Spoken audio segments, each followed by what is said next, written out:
Yeah. So welcome back, everyone. Yeah, I've just got some issues trying to get to the FENIX to run. So, jetzt stehe ich irgendwo in jemand drin, ne? Mhm. Ja, das stimmt, das tust du. Auf Platz 2 ist besetzt. So welcome back, everyone. Today we're now in the Colombian flight, one engine out tour. Only issue I'm having right now is the FENIX. So I was hoping that can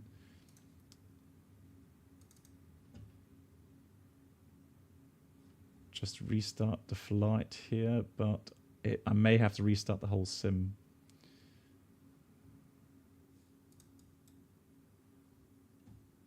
Panel states, connection lost. Let's try it. Server error. Oh no, okay. Give me one more try here, continue.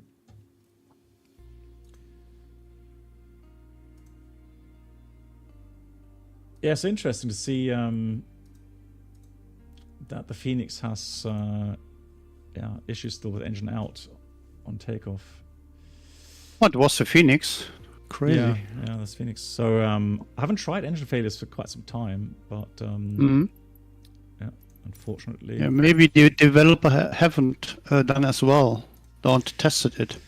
Well, maybe they had conditions where you know, the speeds were different, the weights were different. So all in all, they were able to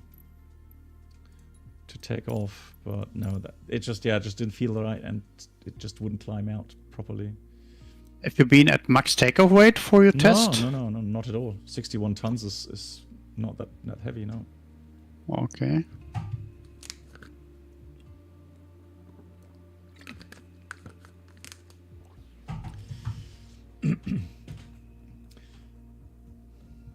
Yeah, Alex, previously I was able to restart the flight and then restart the app, and that worked. So I'm still hoping that I can go by this without having to restart the whole sim, because that would take about 5 minutes. So always try to avoid that as much as I can. Okay, so that looks all right.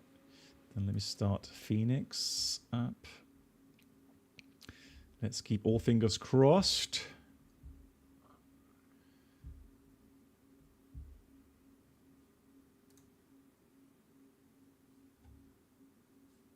But it's not connecting. Okay, well then I guess we have to restart the sim very quickly. Not much we can do about it.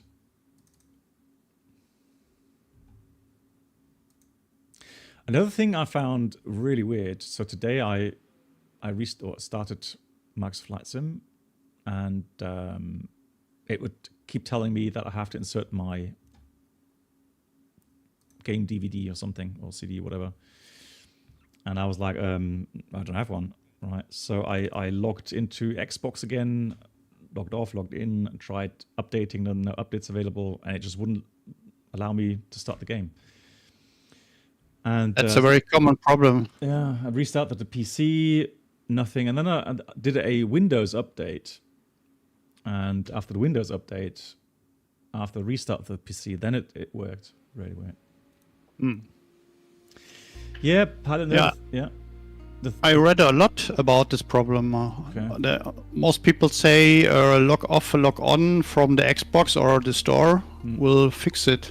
Okay.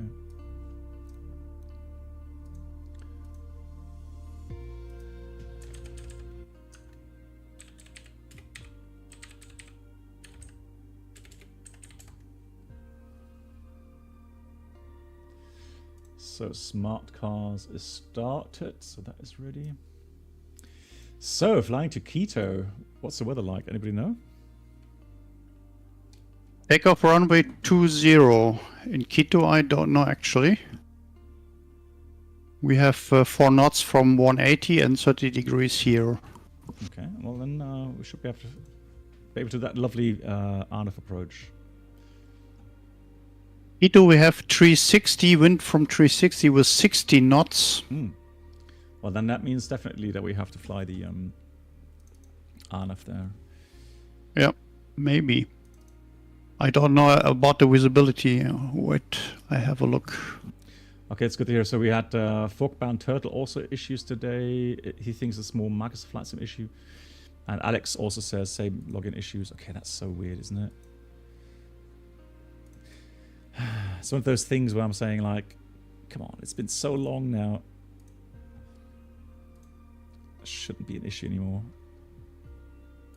Visibility is good. It's broken 3000 and preferred runway is 36. Roger.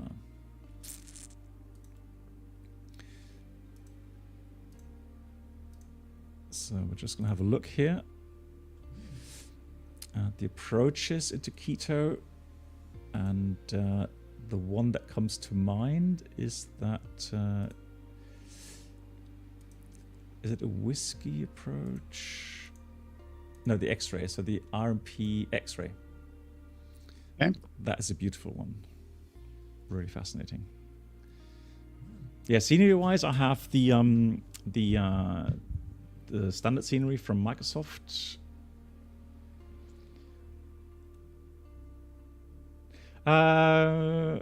Apocalypse, please, Zero, go ahead with the question. Sorry, didn't catch your previous one. Go ahead with the question, please. The microphone is overpowering? Really? No.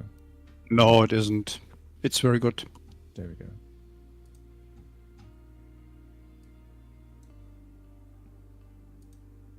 Oh, you mean the other? Not yours. Okay, so someone else. Yeah, I can dial down the other ones. Okay, that's fine. Okay, so I dialed down the volume there a bit. Should be okay now.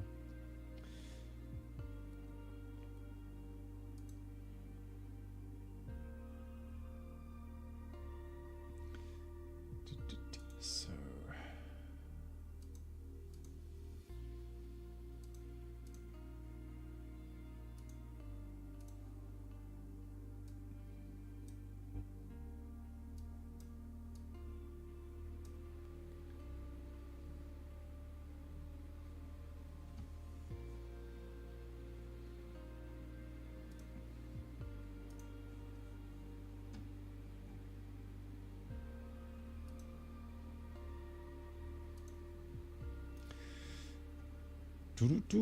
Colombia tour. So I think we're about halfway now, right? Somewhere there. Yeah, could be. So, Apocalypse, please. Why can an airport like Boston do similar approaches, but Stockholm can't? Looks like Stockholm has much bigger distance between them. So, well, it's all about down to certification and procedures. So the US has different requirements for these approaches, and quite often it would either be the PRM approaches, or you would have to be visual with the other traffic. So San Francisco is another example. I'm pretty sure that the procedures that are done in San Francisco would not be able to be done in Europe anywhere. I don't think the authorities would approve such procedures. So the visual behind, etc., etc. So, yeah, in the US it's just a different setup. It's not it's not as if technically it couldn't be done in Stockholm. It's just authorities will not grant you these procedures as you have in Boston. Why? You would have to ask the authorities. I don't know.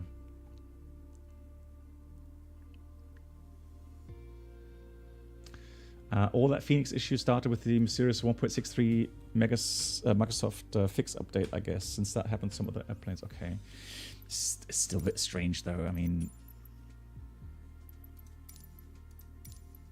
let's go with the standard delivery here. So let's try that again. Sierra Kilo Alpha Romeo.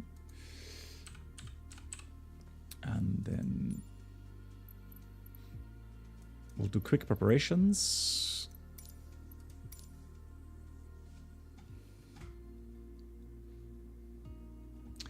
Yes, it's more about, certification. It's not so much, for technical reasons. I mean, Stockholm has ILS approach frequencies for both runways.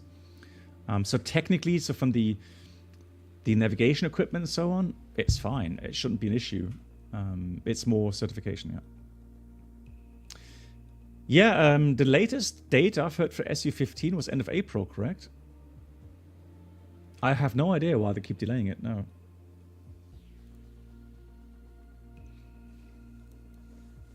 Mundo, so you see they headed down to Ecuador. I wonder why, if you ever flown to Seku. I think we have. It rings a bell. Seku, Brennald? This is the old airport of Quito. It is about 1,000 feet higher than this one, and it's in the middle of the city with a very short runway. I don't know if this is active, if this is still active, or it is a retired airport. We flew there years ago, and it is very challenging and difficult. There we go. That's the answer. Yeah, that's right. It's the old airport, correct. So now the aircraft are starting up. Fantastic. How cool. And so I've already loaded everything, including fuel and passengers. Just gonna wait for everything to start up. And let me have a look. Let me try to start that. And then MobiFlight. For the FCU. That looks okay. Fantastic. Nice. Here we go. The FMCG. Preparing quickly now. I'm going to start some the smart cars. Flight is tracking. Successfully connected. Fantastic. Excellent. Excellent. So MCDU Atsu AOC menu. Init request. It is a retired airport, right? FSI panel, perhaps it works better with you. I don't know. Maybe. Although, to be honest, if the thrust output is the same as they say it is, I don't see a reason why the IE engines would be behaving better in that regard. I just have a feeling that it's something to do with ground friction, the ground aerodynamics.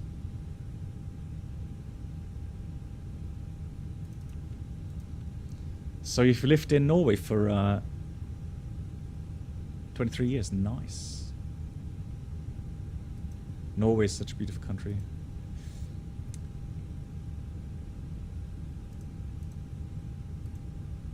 Overlay is working as well. Cool. Right, so we're planning to fly level 350. Let's do that. Final figures. Let's have a look at the load sheet. Received messages, no messages. So let's resend the load sheet. And there's the load sheet, magic. So we got 58.4. Oops. 0.4 with SAG of 31. Block fuel 5.8. We have a backtrack takeoff today. Roger. Just a long backtrack.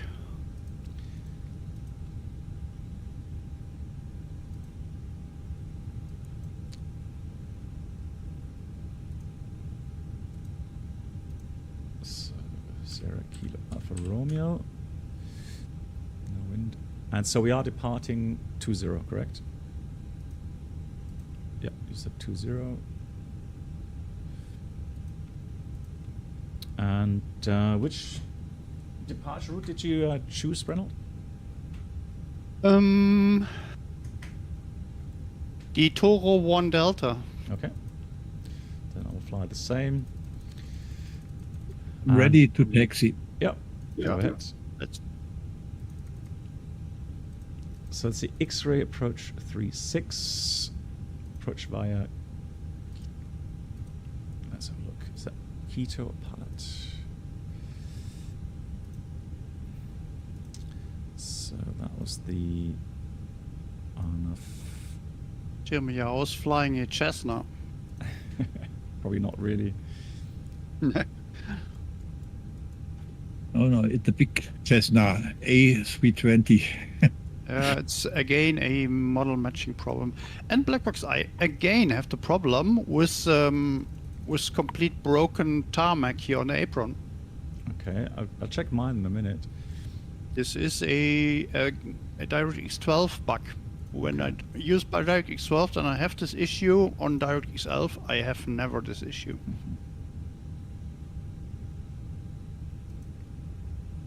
I will send you a screenshot. Okay.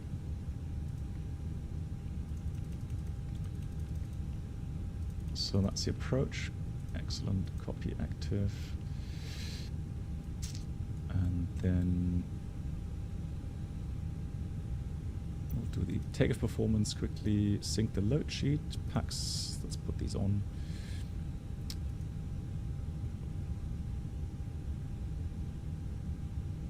Maybe you have an idea how to fix that problem. Okay. So what's the elevation here? 4,000 feet. All right. This time I don't think we have to use Torgo power.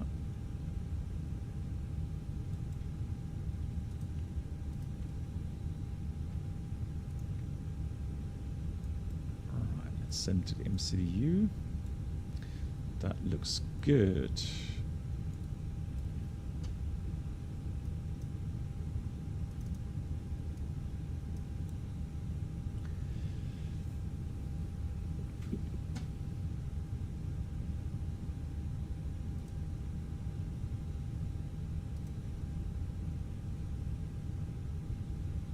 Okay, so Brennell has... Yes, me too, Brennell. Yeah. Okay. So if I zoom back a bit further and I go back, then they are gone for me, at least initially. Yeah, I think, but when you go closer again, then it returns.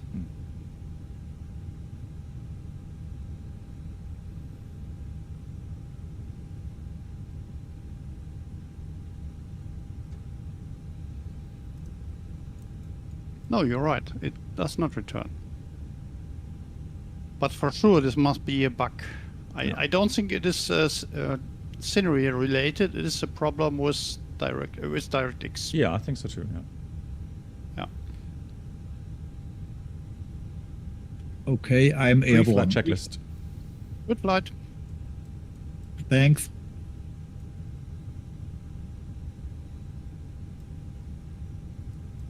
Are you ready for the departure brief? Go ahead. Any questions? No questions.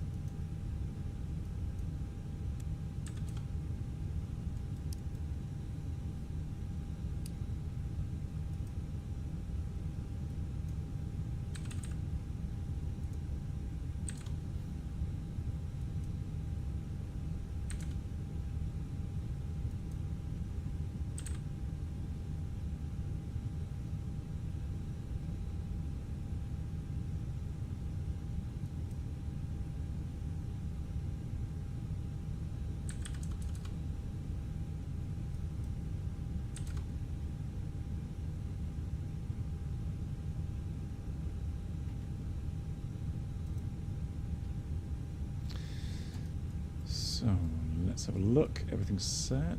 That's good. That's good. That's good.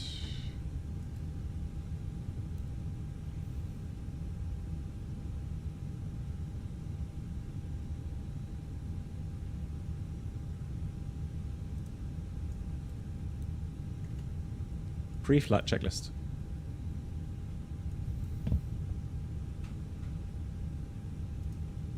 Cockpit preparation checklist. Gear pins and covers. Removed. Removed. Fuel quantity. 5,780 kilograms. Seat belts.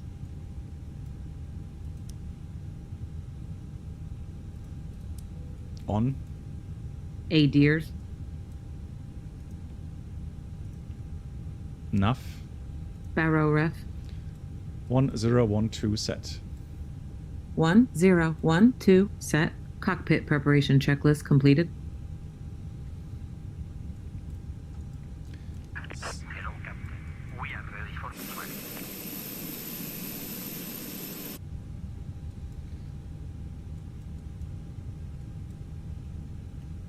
before start checklist. Parking brake. Set. Takeoff speeds and thrust. 133, 140, 140, flexing 54 degrees. V1 133 VR 140 V2 40 flex temp 54 degrees. Windows. Closed. Beacon. On. Before start checklist completed. There we go. Let's go. So let's see who else is here with us. So we have Captain Alex, we've got Brennell pushing back, we've got Jeremiah already in the air, I guess.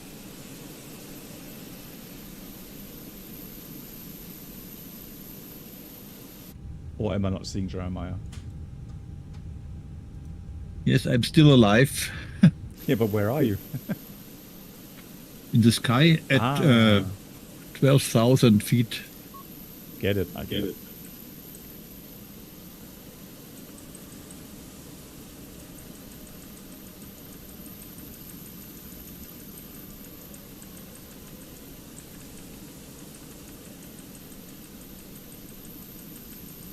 Exiting from editing mode. Please wait. Release parking brakes, please. Commencing push. All engines clear. Start at wheel. Brennell using the 737 today.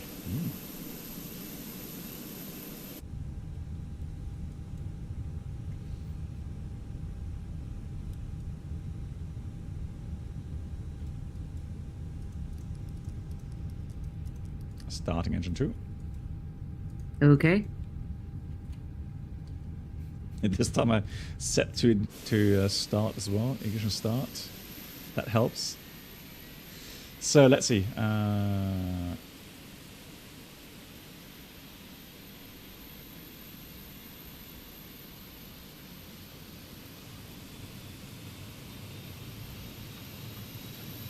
Look like CRT? No, I don't use the CRT mods, no.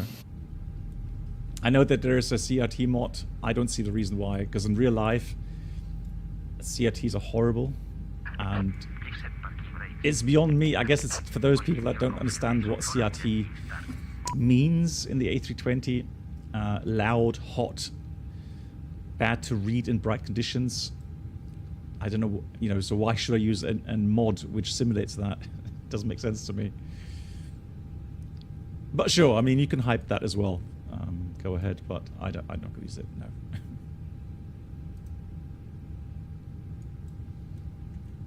Starting engine 1. Okay.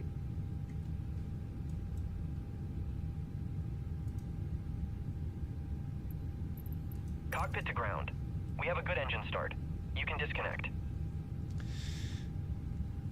People love something different from the norm, yeah. I would accept that argument, yes. The CRT monitors are really louder in the cockpit than the engine sounds or air condition? It's the cooling system that's so loud, the ventilation system. Okay. And it is horribly loud. It's just, I honestly, I couldn't talk to maintenance on my phone when I'm in the flight deck. Oh, crazy. So I had to go outside the flight because the whole thing was so loud in the cockpit. Absolutely crazy.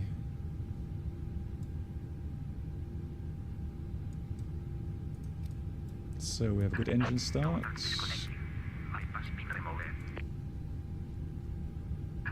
Wolfgang, Dankeschön. Brennell, have a good flight. Thank you very much.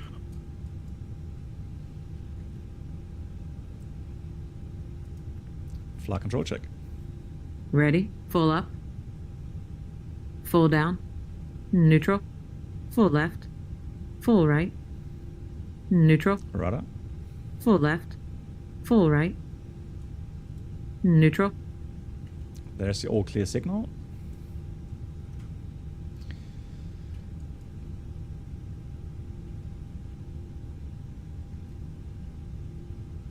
After start checklist.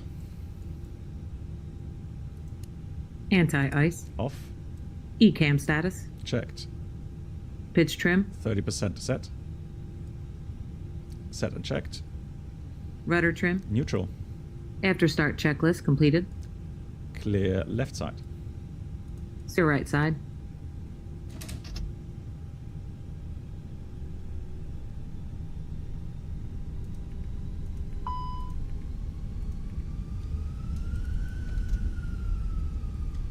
Brake check. Pressure 0.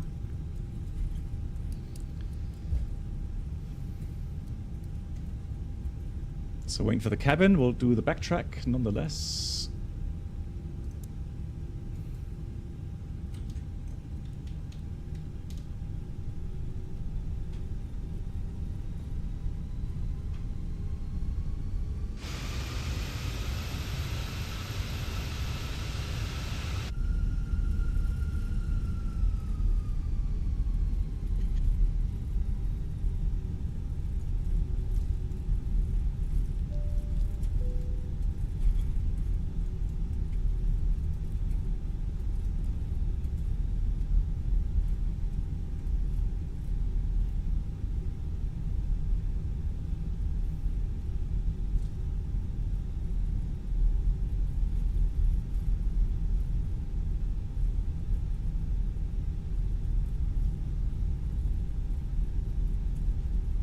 Oh yeah, thank you, Beethoven, for the Wikipedia. Hi, Captain. The cabin is now So the secure for old takeoff. Mariskal Sucre International Airport ceased operations February 19th, 2013. So that's already a long time. Taxi checklist. Flight controls. Checked. Checked. Flap setting. Config 1+F. Config 1+F. Radar and predictive wind shear system. On and auto. Engine mode selector. Normal. ECAM memo. Takeoff, no blue. Takeoff, no blue. Set and checked. Taxi checklist completed. Lineup checklist. Takeoff runway. Confirmed. Runway 20 confirmed. Takeoff runway confirmed. Approach path clear of traffic. TCAS. TARA. Packs 1 and 2. Off. Lineup checklist completed. Ready? Ready. Takeoff. Check.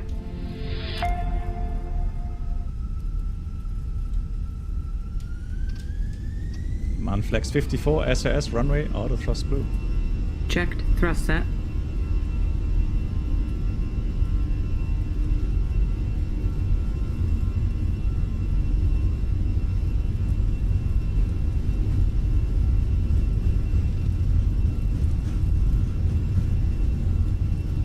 .100 knots. Checked.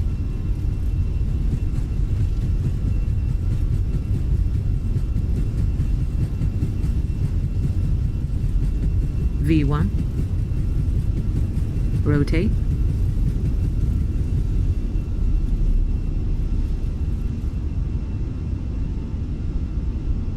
Positive climb. Gear up. Gear up. Wow, that looks so close again to the trees. Blimey. Oh, but it worked. It worked. All good.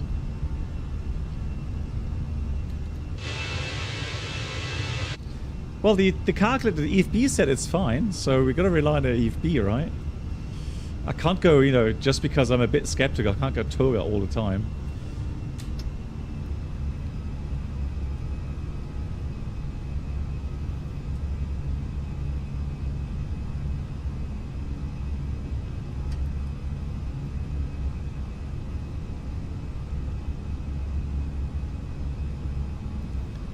Packs are on.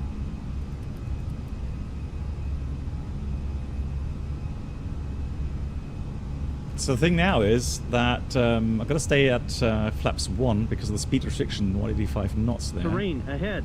Pull up.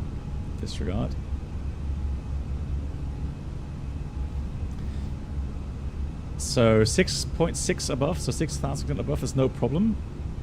But that's why you have that slow speed requirement to help you with the improved climb.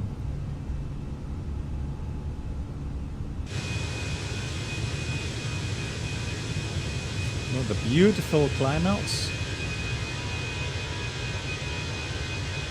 Very lovely.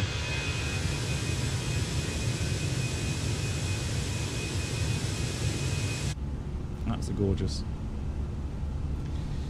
The weird thing is, the last flight we did was obviously not on the one engine out tour. That was kind of just one of routing.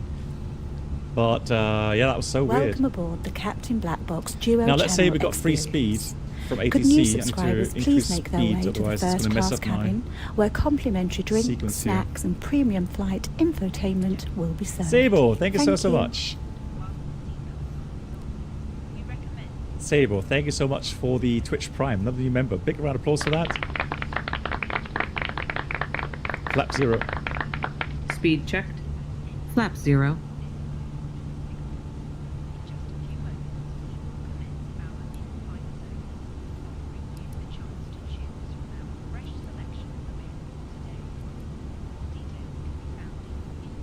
That's very kind. Thank you so much, Sable. Welcome to the community. For those new members, Twitch subscribers, we have a Discord server. So if you can link your Twitch account with my Discord server, and then you have access to the subscriber rooms there. We have lots of very interesting documents there. Experience. Could that new hopefully help you subscribers with please make their way to the first class cabin, where complimentary drinks, learning more snacks, about and aviation. premium flight infotainment Here's the will be description, served. how to Thank do the you. integration. And also thank you so much to Bytes coming in 11 months. Thank you very much for that. Thank you guys. Thank you very much. So now we can speed up past 10,000.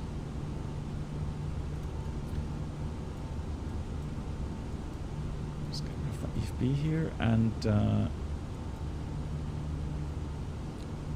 landing lights off. Seatbelts off. Clear route enough. Okay.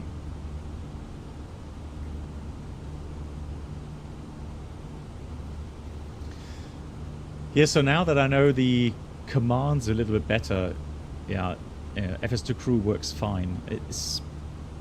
If it doesn't work, quite often it's just me either not knowing the correct sequence or not pronouncing something correctly.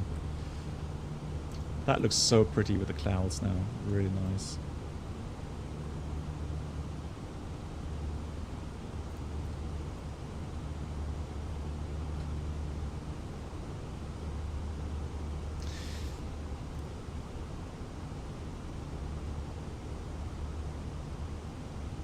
So guys, to bore you a little bit more regarding nutrition, and I'm currently wearing a glucose monitor on my left arm. So usually it will be for people that have diabetes, but for me it was just because I was curious to see how certain meals affect my blood sugar level. And I've had it for 3 days now, and it's so fascinating. What was the top score? Right now, top score was 168 or something. Oh, okay. And that was a spike. So that's exactly what I wanted to see. So the first day what I did, I completely had normal meals, just like I do every day, right? And I watched the glucose levels in the blood, and it was fairly stable all day around. So normally anything normal is between 70 to 140, let's say. That's kind of the normal, daily kind of levels. So for me, when I sleep, it actually goes down to 70, or even the lowest was 65. What happens then, though, you will see that the curve goes up again, even though you're sleeping, you're not moving really. The reason for that is that your body senses that you're getting a low sugar level, and your liver will then start giving off glucose again into the bloodstream, and then the glucose level goes towards 90, let's say, And that happens several times when I'm sleeping. And that's one observation I've made. Then another one I've tried. So I tried to do some stuff. So for example, yesterday, we had a fairly big meal, lunch meal with, had a barbecue, so had some meat, had some potato salad. We had some bread with that, some white bread with that. And there the blood sugar levels went then up to 150 roundabout. So you could say that's not a heavy spike, but that's definitely more than 40 milligrams, I think it is, milligrams per deciliter increase. So technically that's kind of a spike. So what happens when you've got a spike like that? What happens in your body? Well, your body senses that you're going to have too much blood sugar in your bloodstream. So it will do a couple things. One of those things is it'll tell your liver to take off some of that that glucose from the bloodstream. Your muscles would also store some of that stuff. But if the rise is too fast, then your pancreas will start giving out insulin to open the cells for them to take on the glucose and transfer it into fat. So the downside to that is a pretty kind of Standard cross-checked. Passing panic flight move. level 187. So what happens typically, and I can see that in the monitor, the blood sugar Now. checked, glucose level will drastically fall. And depending on how much insulin was produced, you could actually have a dip down below 100 again. So the cell's taking out too much glucose from the bloodstream. And that will give you, again, maybe cravings, right? So hunger, cravings. Even though he had enough to eat, it's just the glucose level dropped so fast that it went way below 100, so normal levels. And it was so fast to see that yesterday. Then I tried. That was the funniest thing I tried. So then I told my wife to buy some Snickers, so Snickers minis. And usually we don't have chocolate in the house because I don't want to have these spikes, right? I want to avoid them as much as I can. So and then I had 3 little Snickers minis. They're not really big, but I would say that equates to about 1 normal Snickers bar. Within like 10 minutes, the sugar levels shot up to 165. And again, the body thought, oh my God, right? Way too much glucose. Yeah. The pancreas produced lots of insulin again. The same thing again. The curve stabilized under 65 and then went down again really fast. So it shows one thing is that my pancreas, my insulin levels are still healthy enough to cope with those sugar spikes. However, these spikes are not healthy, all right, because they are causing distress in your body, all right. And so if over the day you have 5, 6, 7, 8 of these spikes because you are eating sweets during the day or you have very sugary drinks, it doesn't take that much sugar to cause those spikes in your body. Even if you're a very healthy individual, it's a spike. And the more you have of these and the more insulin your body has to produce over and over again, the more your cells will become resistant to the insulin, meaning it's going to take more and more insulin in your blood to have the same effect on the cells to get that glucose out of the bloodstream. So yeah, that's something I found really fascinating to see that actually in action in my own body. And also one thing I had this morning, I had, what's quark in English? Let me just check.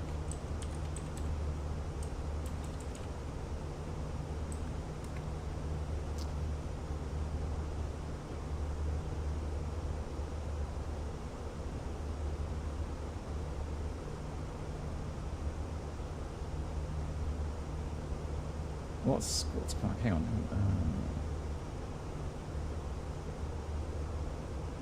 Is it? No, it's not yogurt, is it? Because quark is something different than yogurt. It's made from milk, yeah, but is there no direct linkage? Okay, well, let's say it's like yogurt. Okay, so I had like yogurt, which was a bit sweetened. Soft cheese? I'm not sure. It's quark in English. It can't be quark, is it? No. Yeah, it's produced in a slightly different way compared to yogurt, so it's a bit thicker. Quark in English is quark, black box. Is it really? Is it quark? Yeah, it is. Yeah, it is. Lol. Never heard of that. It's quark. Okay, so I actually had quark with a cocos flavor, so coconut flavor, right? So like curd cheese. Maybe in the US it's curd cheese. Thanks for rising. So curd cheese. Maybe in the US people know that, but anyways, it's so I had 2 coffees with oat milk, because I don't drink normal milk anymore. I drink oat milk, and I had let's say yogurt with cocos flavor, right? Same thing. It had a spike. I had a spike of glucose up to 150. So not the best thing to eat really in the mornings. So there's different things you can do in order to avoid these spikes. So you can still eat some carbohydrate-rich food or sugars, but there are some tricks you can do in order to avoid or make these spikes less strong. So, for example, if you eat some fiber or some fatty food prior to eating something sweet, it will keep that spike a lot lower and actually not even allow a spike. So quark is curd. Okay, thank you, Jeremiah. Curd. Okay, there we go. So let me just look at some of the responses, because this is a topic which becomes more and more a general issue for many people, especially when they get older.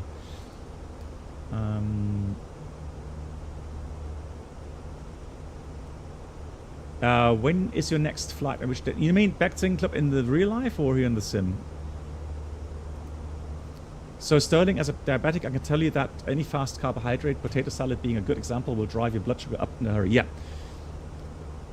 Exactly. So a blood sugar kind of a spike and then a crash afterwards can make you hungry again. Yeah, exactly. Because the body doesn't really like to give off fat. So once you've stored the fat, it'll first take glycogen from liver and the muscles before actually going and taking any fat and transforming that again into sugar. Now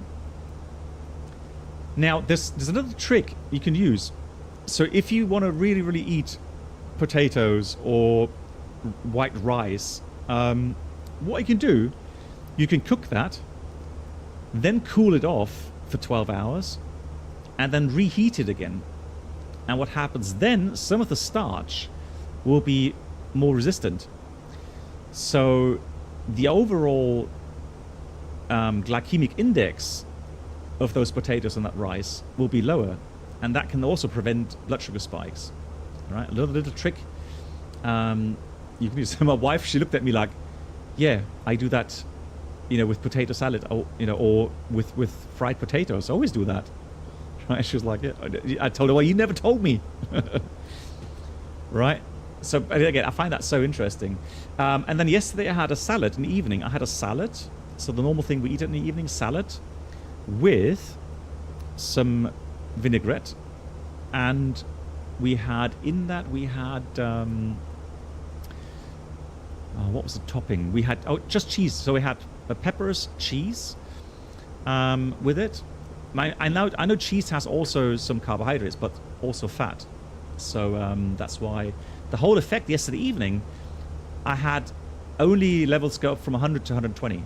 There was no spike, and I even had a glass of red wine with it, just out of curiosity to see if that was spike. No, there was no spike in that.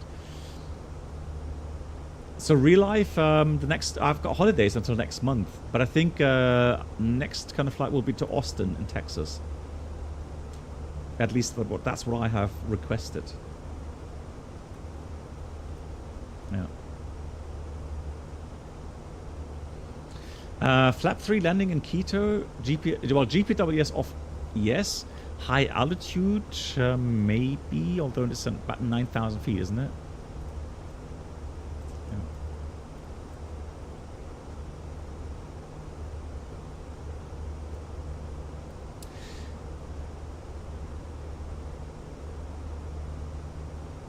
Interesting rule of thumb is don't eat white food, so no white bread, white potatoes, sugar, etc. Yeah, try to avoid that. So if you want to eat bread, for example, eat whole wheat bread. Don't eat what we have in Germany, black bread. Black bread, while it does have some fiber, has actually really high glycemic index. It's like pure sugar for the body.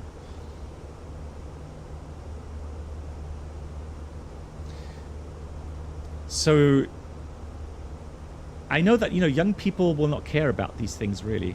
Oh yeah, another thing you can do, if you eat some sugary food or any food that has more carbohydrates, if you go after the meal, go for a half an hour, 1 hour walk, then you can also reduce the spikes, because the muscles contracting will help with the uptake of those glucose. So definitely also another very interesting little fact. No, so the monitor, so the continuous monitor that I'm using is a device that you stick on the on the backside of your arm. It has a little it's not a pin per se. It's like it's a sensor that goes under your skin, but you don't, the whole apparatus, how to apply that is like a stencil. It's a stencil, like like one of those. I think it's called stencil. So it's really simple to apply, and yeah, like a stamp. Is it a stamp? Yeah. And you don't feel the little prick. You don't feel that. It doesn't sting or anything. It's all good.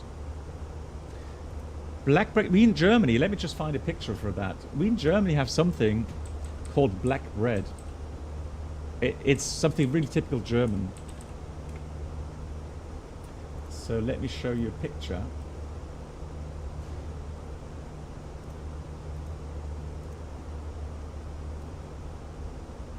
So it's pretty thin slices. It's fairly dark. It's not really completely black, but it's fairly dark. Now the thing is, and one thing I didn't know prior as well,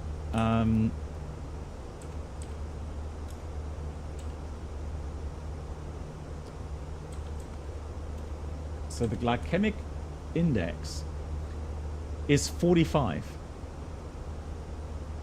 Oh, we actually, in Germany, we call it Pumpernickel as well. And that's a high glycemic index. You think that's the problem? People think that it's healthy, but I mean, it's healthy to a certain degree because it has fiber in it. But unfortunately, it has a lot of carbohydrate as well.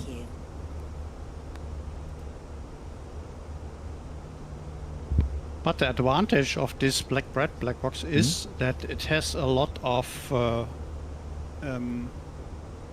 oil corn, and so it goes very much slower into your blood than a normal white bread. And so the insulin can counter the increasing of the blood pressure, of the blood sugar much better than with white bread. No doubt, no doubt. So white bread being the worst really for the body, but I always thought like the black bread would be so healthy, but I was surprised. Even though it does release maybe the sugar slower because of the fiber, I mean it's still less optimal compared to normal, bread that has lots of fiber in it.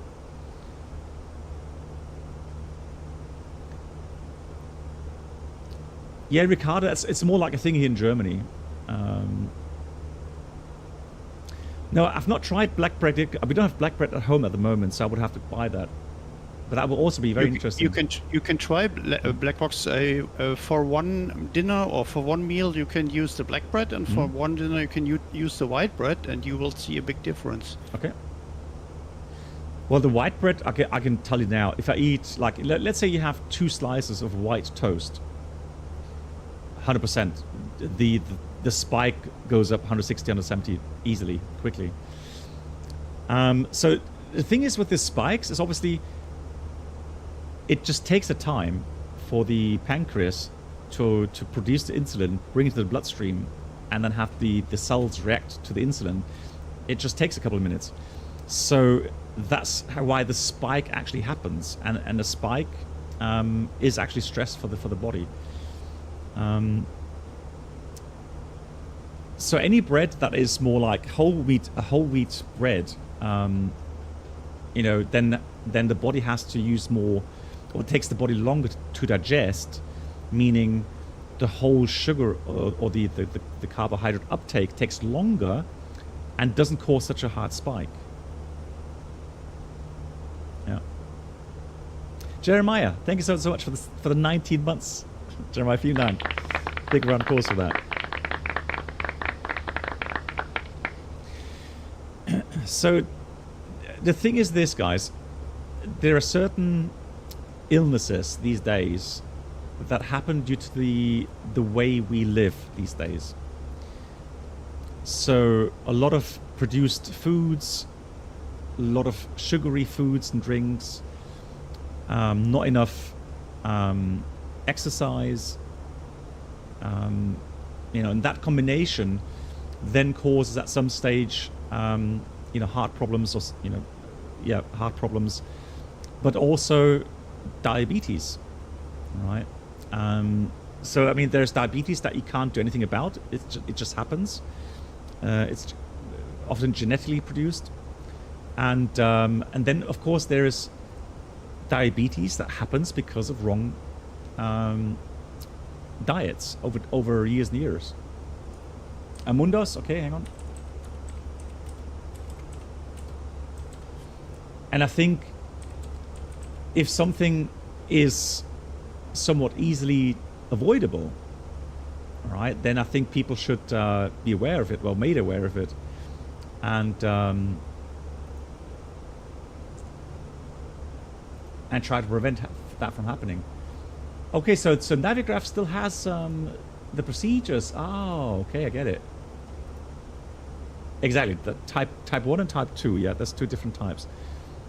I think type 1 is the one that happens by wrong diets. Is it type 2 that's genetically?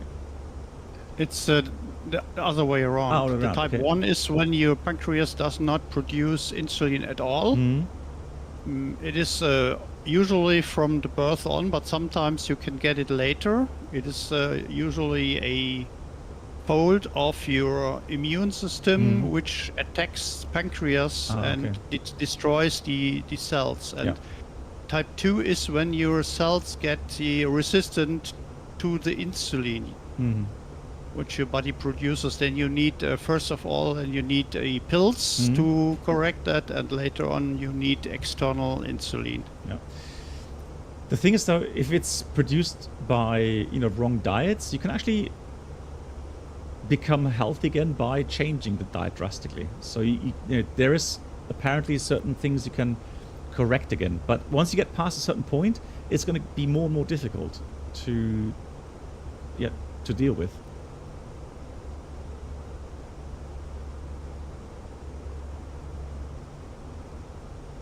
Usama, the thing is with these monitors, glucose monitors, you don't really need it, to be honest.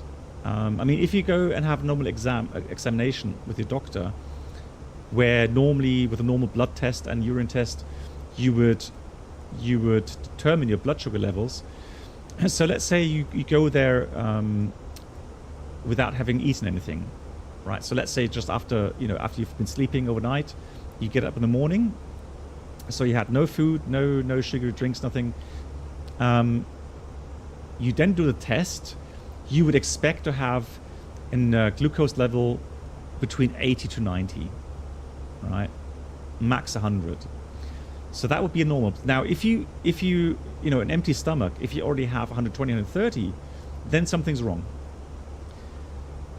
But again, if you have a normal exam and you have normal blood sugar levels, then you don't need to monitor that yourself. All you would have to do is think about how you can prevent these spikes from happening too often. And again, it doesn't mean you can't eat sweets or a cake from time to time, or have 2 or 3 beers at some time. It's just you should try to avoid a lifestyle where you have 5, 6, 7 of these spikes daily. All right. And like I said, there are certain things you can do,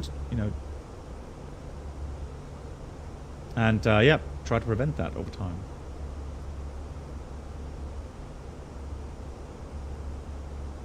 There exist some studies where they checked some people in other countries. They live somewhere very off the cities, and they don't have sweets. They only eat fish and vegetables. Mm-hmm.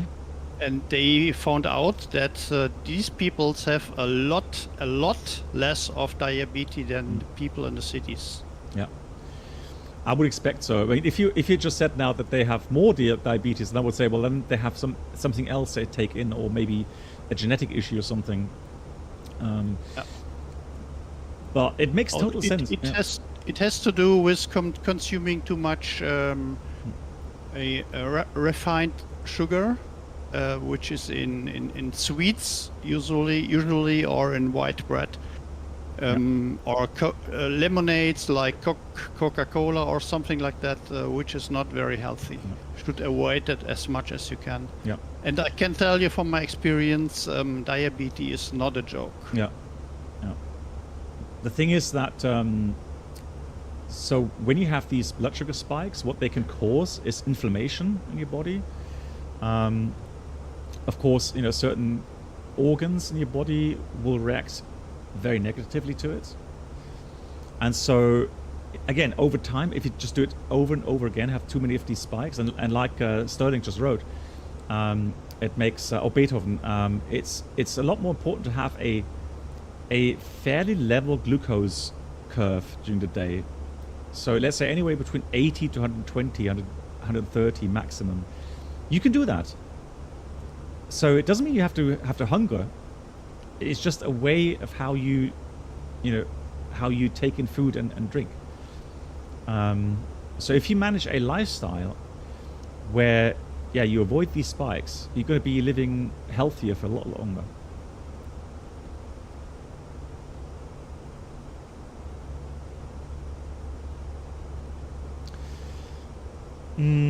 The thing is with obesity, I mean, if a study says that obesity leads more often to diabetes, I would argue probably because those people have had wrong or bad diets, meaning more of these glucose spikes.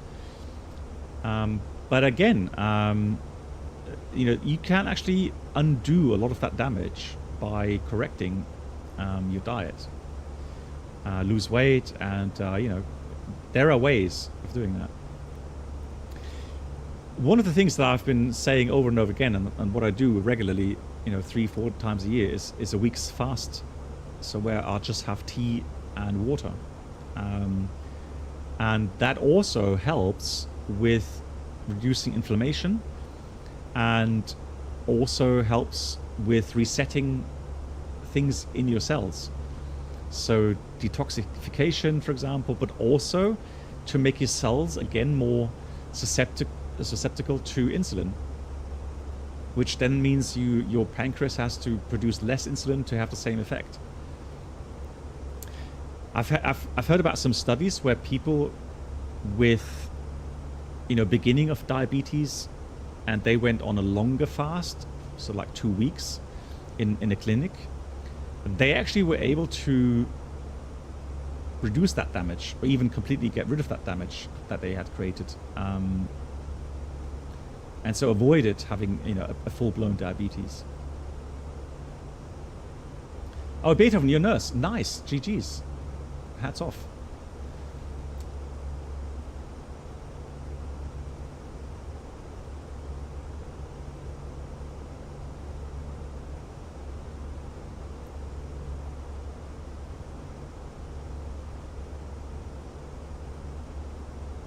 Byte says he changed the brand of the water I drank a few weeks ago because the water I bought before had really low minerals in it. Yeah.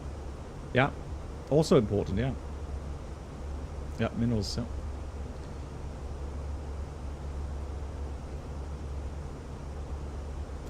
Yeah, so for me, regarded at glucose monitor level, so again, I was curious to mess about with certain things like eating some chocolate bars, or trying, having a glass of red wine, see if that has an effect on the glucose levels. I'm probably going to try some beer at some point, see if that has a different impact on blood sugar levels. But also, yeah, so salads, different salads, see what kind of toppings may create some spikes. But sometimes when you go to a restaurant and there's certain meals, they give you a salad prior to the main meal. That's exactly for that reason, because if you eat some salads prior to the main meal, it will reduce these spikes as well. Yeah, so for me now, what I'll do as well, I'll have some days where, so that monitor lasts for 2 weeks before you have to take it off. So I'm going to try some experiments, but then I'll try 2 or 3 days with my normal diet and see if there's any spikes when I'm just having a normal diet. And if I do, then I'll try to change that. Yeah.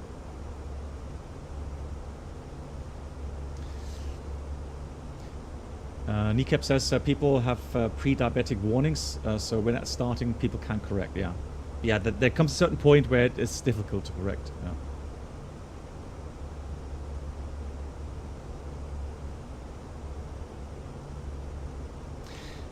Yeah. Yeah. Interesting enough, when you fast, it means your body has to get the carbohydrates from somewhere, the sugars from somewhere, right? It's your body needs fast energy, and it stores that. So glycogen, so in your muscles and in your liver, initially. So when I start fasting, just to give you an example, when I start fasting, the first 1 or 2 days are the most horrible ones because your system hasn't switched over to the ketogenic phase, meaning that your body is scrambling. It's under a lot of stress, right? You're not getting the energy that it needs, so it'll try to stabilize the blood sugar levels by giving out the glycogen from your muscles and let's say the sugar as well as it has stored in your liver. And however, once that is depleted, then your body has to switch over to the ketogenic phase, where your body is taking fat cells, so fat from the cells, and in the liver transforms that into ketogenic parts, meaning those parts then can be used in your cells to survive. But yeah, I've heard as well that when you fast, the blood sugar levels are actually fairly high then. Is that correct? Because that's something that I'll try as well.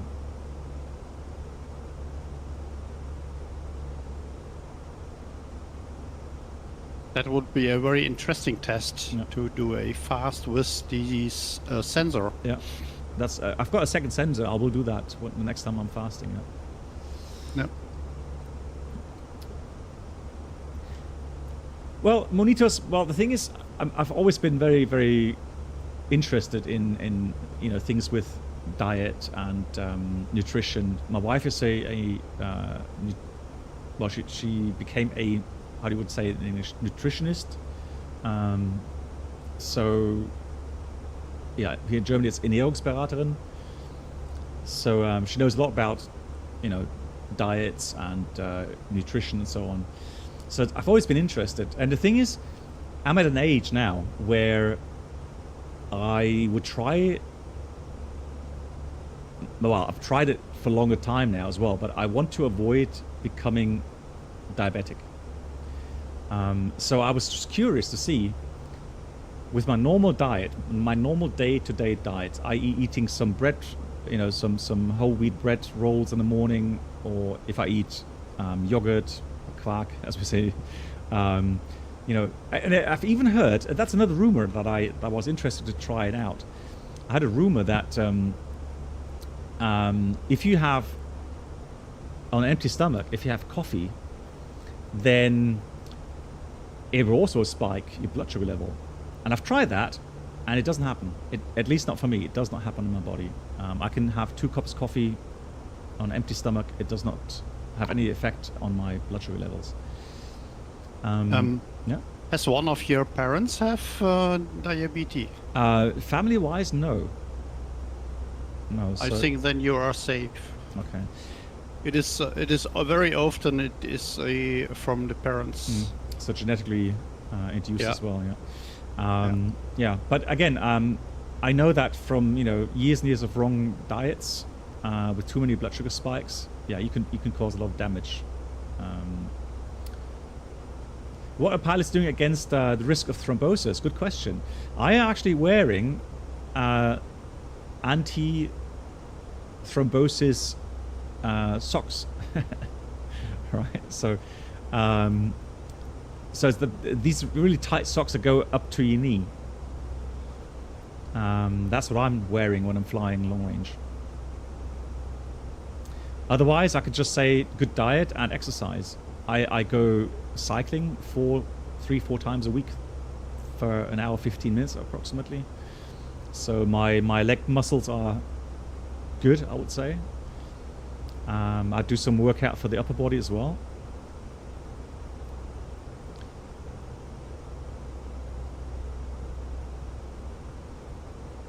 Sterling followed a low-carb diet for some years, and the other thing is that when you start, you crave carbohydrates, but it goes away. Yeah, exactly. So it takes several weeks for your body to accept a change. I remember when I started using oat milk in my coffee, I was thinking, God, that's horrible. And I thought, I actually quit first time, and then I tried again after a couple of months, and now after about 4 weeks, my body started to accept it, and now it's like, yeah, it's fine. I don't mind it anymore. When you use coffee, caffeine can affect your blood pressure, but should affect your blood sugar levels. Yeah, yeah. When you did 8 hours, 30-minute cycling this week, and totally forgot to stretch. Yeah, I know. If I don't stretch, especially hip muscles and leg muscles, yeah, I'll feel it immediately. Yeah.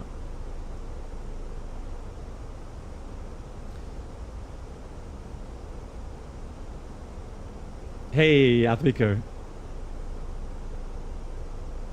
Yeah, so this, I'm going to try that as well. I'm going to eat some you know, kind of high carbohydrate meal, and then straight afterward I'll go cycling. Oh, that's what I tried as well. So Adviko, I went cycling on an empty stomach, and you would say idiot, right? Who goes cycling on an empty stomach? Well, it's not completely empty. So I had lunch, and then about 5 hours later, I went for a 30-kilometer bike ride without eating anything prior. So my blood sugar levels, as I was measuring it, was about 90 units. Interestingly enough, it went up to 110. So it was kind of going in between 100 and 110 while I was cycling. And that showed that my muscles and the liver was actually then producing or giving off enough glucose to counteract that. Not ideal. Yeah, exactly. So of course, Advika, when I cycle, we don't have big hills here, right? So my heart rate is between, for the first half an hour, is between 120 to 125. And then of course, as time goes on, it'll slowly get higher, 130, 135, 140. But yeah. Yeah, cardio is also very good for maintaining good blood sugar levels, yeah. Yeah. Yeah, even just walks every day. Yeah, exactly. It can do a lot for you. Yeah. Cool. Right. Already, you'll see time flies when you have some interesting topics to talk about. So, as you can also see, we start to get high terrain here. I.e., biggest threat is obviously the terrain. Now, I don't really need to look at the feed routes because we are going to go and fly directly to Quito, VOR, and from there we will start that RMP X-ray. So Quito, 17,000. Then we go down on the arrival, 14,300, 13,000, 12,200, 11. And then down to 10,100, and that is where the final approach fix is, or final approach point, Dabit, and that's the final descend. So procedure-wise, we're going to step down using NAF and manage descent mode, and just for the final portion, we'll use the approach button. Also, I'm going to start slowing down. I'll do that. Oh. You have control? I have control. So let me just do orbit medium. And also we'll start slowing down here.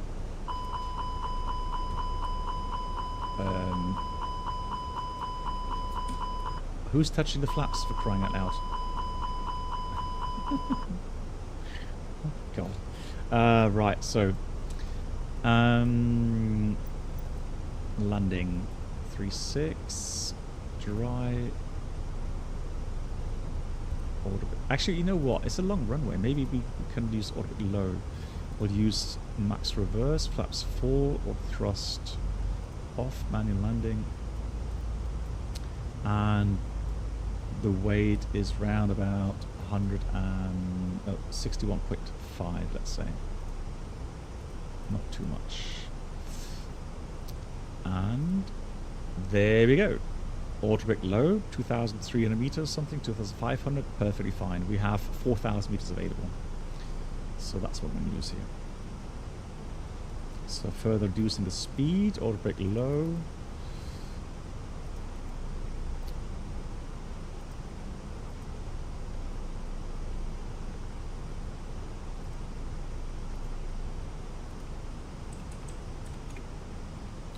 So we have currently 01015, it seems. 15. Temperature 21. And is it 301? No, QH 1021. 1021. And minimums borrow. We'll take the 0.38450. Take the VOR in here, and that is pretty much it. So it's a little bit high in the profile. Let's make sure we descend, and I'll dial in the final approach altitude now. It's 10,100.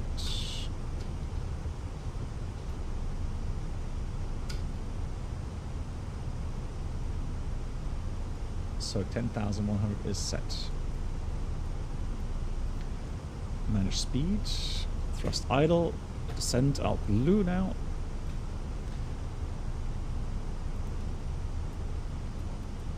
And we'll set the QNH 102. I have control. You have control. Are you ready for the approach brief? ECAM memo. Cancel checklist. Cancel checklist. Are you ready for the approach brief?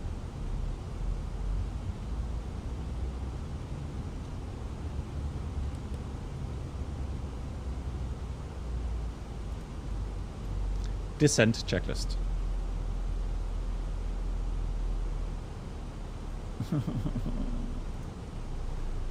How is it getting so... So I'm still landed. Runway is ready for the next one. Nice. So that's the old airport below us. Yeah, that's the old airport. FO says no, yeah. Are there any crucial winds that could appear because of mountains? Yeah, so Saber, the mountains definitely have an effect on that. Now I'm going to start reducing speed here. Have a bit more buffer to Reynolds.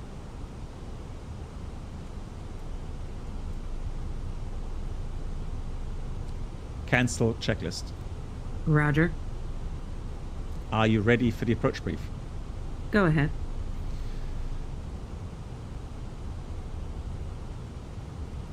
Any questions? No questions. All right, now she's back in the loop. Ladies and gentlemen, Descent checklist. to be landed. Please ensure cabin bag is safely stowed. Approach checklist. Tray table must be stowed. Barrow ref. Down. Window blinds open. You now need to proceed 1021 set. 1021 set. Seatbelts. On. Minimum. 8450 feet set. Auto brake. Low set. Set and checked. Engine mode selector. Normal. Approach checklist completed. 02015. Yeah, it's not too bad. Flaps 1. Speed checked. Flaps 1. So reducing speed further. Now let's enjoy some of the outside views. Look at that. Those valleys. Beautiful. Monitos. Well, you guys, you saw the briefing. I briefed you already on the approach, right? So, apart from missed approach, it's an art of missed approach. And we're going to climb to 13,000. It's just for the sequencing of the checklist. That's all.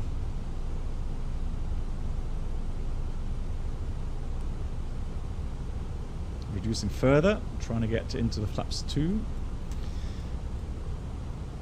Just love how it follows that nav arc. So cool.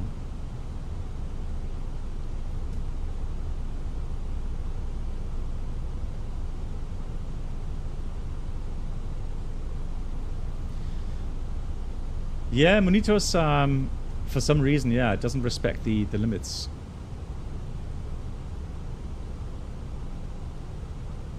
Yeah, it's having a hard time to reduce the speed. Oh, and that's that lovely mountain. There's the airport. How cool. And that that lateral path takes us right in that valley here. How cool.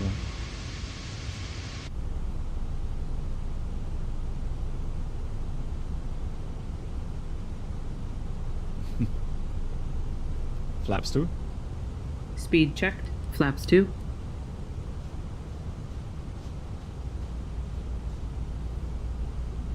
Yeah, it's the last flight for today. Next flight is on. Next flight will be hopefully on Wednesday. If I get my internet back by then. Look at that. So beautiful. How amazing. Imagine doing that with the PMG Terrain ahead. 777. Pull up. Disregard. Got that off.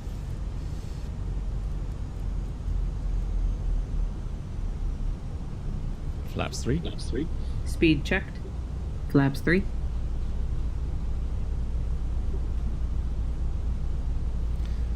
So we're coming close. 10,100. And coming around the corner, there's Brennald. Should be enough space. Raid Melvin. Can you type the name properly?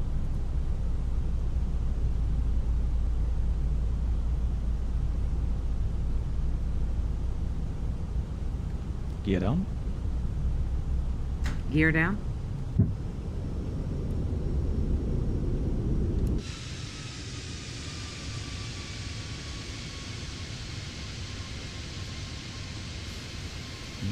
Okay. Yeah, I'll try. Let me just check. Checked. 2,000 Flaps full. Radar altimeter alive. Speed checked. Flaps full.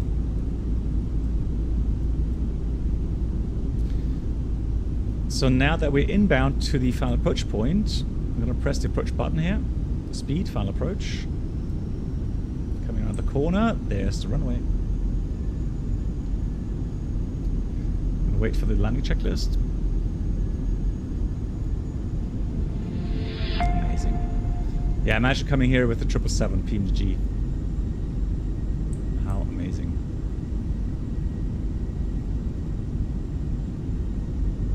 So, so beautiful.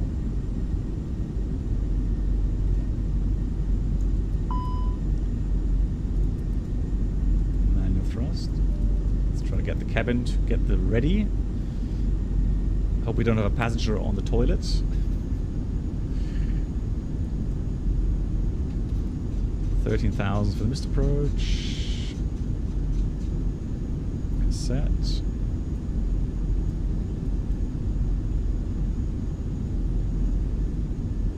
Oh, actually 16,000. 16,000. Yes. There's the ready. Thank you. Hi, Captain. The cabin is now secure for landing. Thank you. Landing checklist. ECAM memo. Landing no blue. Landing checklist completed. Manual flight. 1,000. Thank you. Checked. So, Brenold, how was the landing? Still in the air. Oh. Sorry. Still, no, I'm down. Oh, okay, sorry. I thought you were already down. But so you looked like for me at the end of the runway. No. Just touched on. Nice. And you happy? Yes, it was okay. I had some problems with my keys here. I pressed the key and it disconnected the autopilot and gave full power. I think it was kind of go-round mode instead of landing.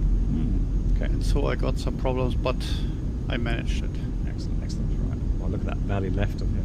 So gorgeous. Amazing approach. So I can see 3 red, 1 white. Let's correct that a bit. Just like here. So for the rest of the track, we'll go 100 above, 500. flight directors off, bird on. Yo, that valley here left. Look at that. Minimum. Continue. Wow.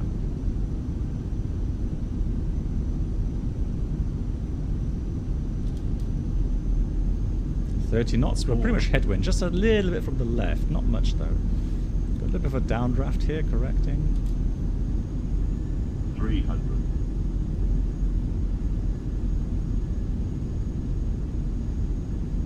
Yeah, the wind has shifted now. A little bit to the right. Oh, actually more to the front. 50, 40, 30, 20, retard. 10, 5. Come on. Nice. Well, it's a long runway. We can flare here. Spoilers. Reverse green. Oh, Spoilers. Reverse green. Decel. thank you.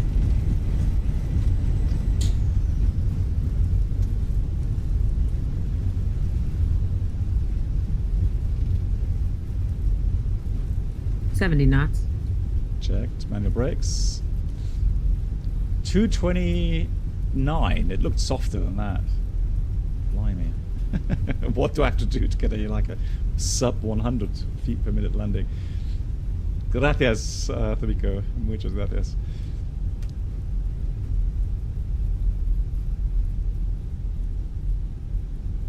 Oh no! So we'll send you the lost connection label, Jeremiah. Oh no! Oh, that's horrible. Worst timing ever. All right, let's clean up the aircraft.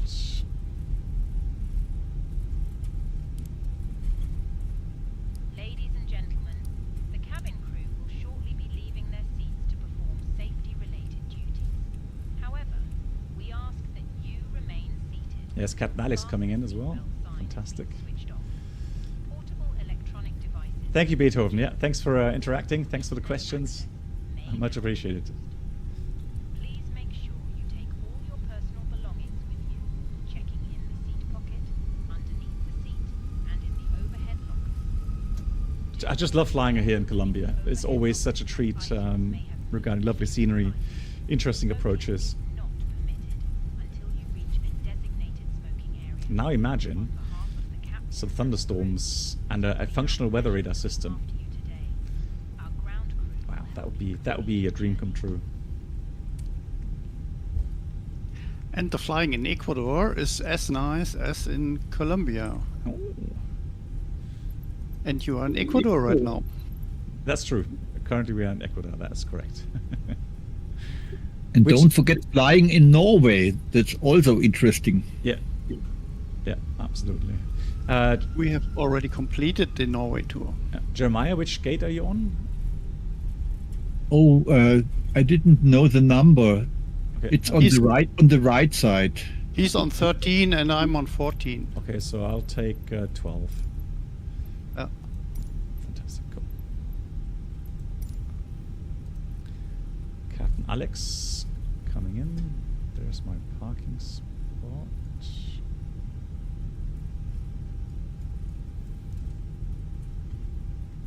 After landing checklist. Radar and predictive wind shear system. Off. After landing checklist completed. Thank you. So I'm just going to stop here quickly. Just watch the landing.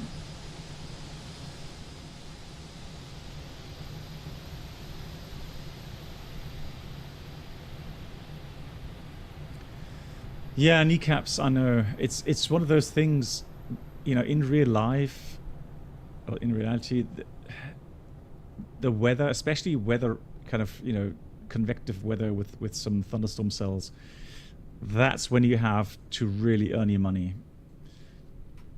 So not just planning wise, but fuel management wise, flying wise, it's just, you know, so exciting sometimes. And that part is just completely missing here in Microsoft Flight Sim. Captain Alex is arriving. Yeah. Watching us landing. This is actually in the, I don't know if it's in the basic version or if it's in the deluxe version. But yeah, this is the Asobo. Yes, Asobo standard version. It's standard version. Okay, so yeah. There are no numbers of gates.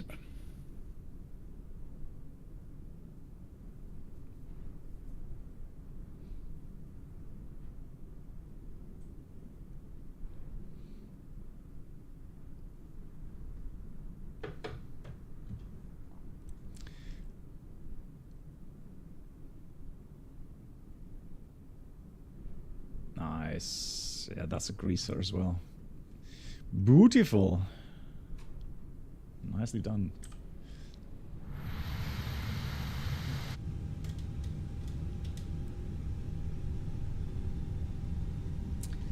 Have someone any experience? Yes, I do fly the Anybolt 300 sometimes, yeah.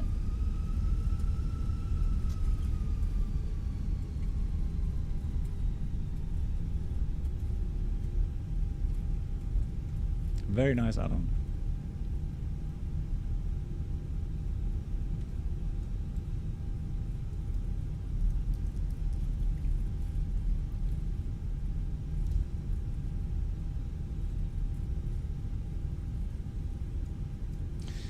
Yeah, a lot of people, including myself, have high hopes for Microsoft Flight Sim 2024, no doubt.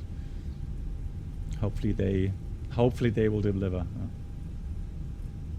Is it worth it? Yeah, A300. I personally think it's worth it. Yeah, absolutely. Franz has been deeply disappointed. What part are you deeply disappointed about, Franz? I am interested to hear about that.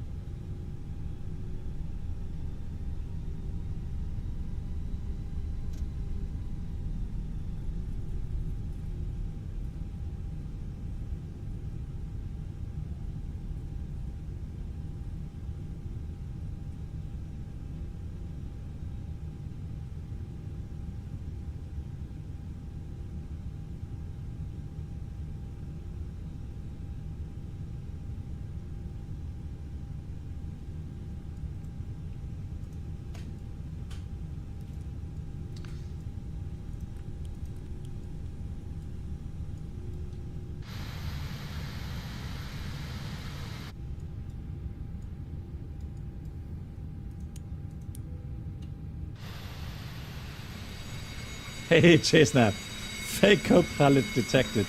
Yeah. Well, at least this time it worked a bit better.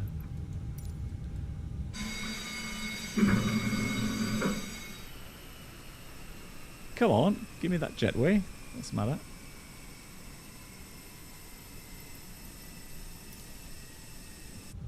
Jetway operating. I don't see it operating. Right. Parking checklist. Parking brake or chocks. Set. Engines. Off. Wing lights. Off. Fuel pumps. Off. Parking checklist completed. The boarding requested. Thank you. Ah, there we go. That's cool. Fans. Many stuff missing. No turbulence in clouds. Some cumulus. No altitude density. Flight model lacking. Camera system. Ground. Yeah. Yeah. Passengers deboarding. Nothing I can disagree with there, France. For me, the biggest thing really is kind of a very basic, a bad and wrong in parts aerodynamic model.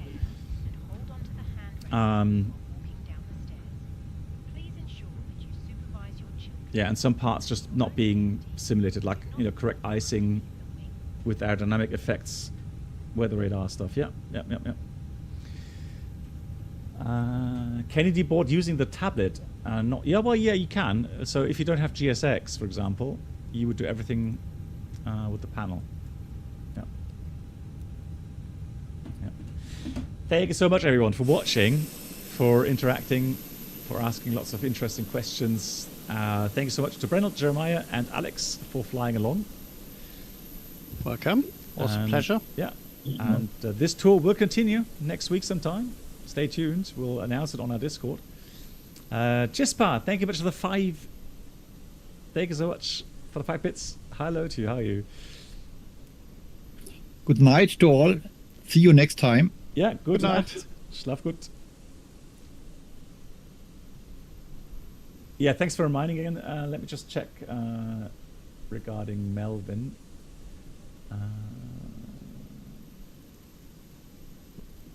So it's Melvin. Hang on, Melvin. Wrote it somewhere.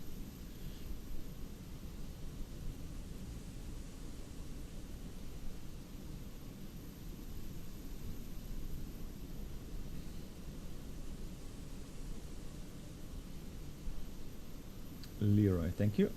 Just shout the friend.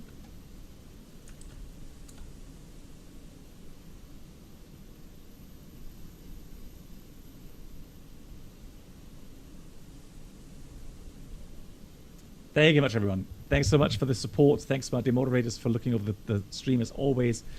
So I'm planning for Wednesday, but stay tuned. Depending on internet, it may shift one day or something. But I'm optimistic that Wednesday we'll be able to stream again. And so I am going to go and make a raid on Melvin Leroy. So he's flying the Beaver. Oh, chat. The Beaver. Oh, that looks very interesting, yeah. Thanks so much. Yeah, Beethoven, pleasure. Cool, guys. Take care, everyone. Stay safe, stay positive, and I'll see you again very soon. Good night.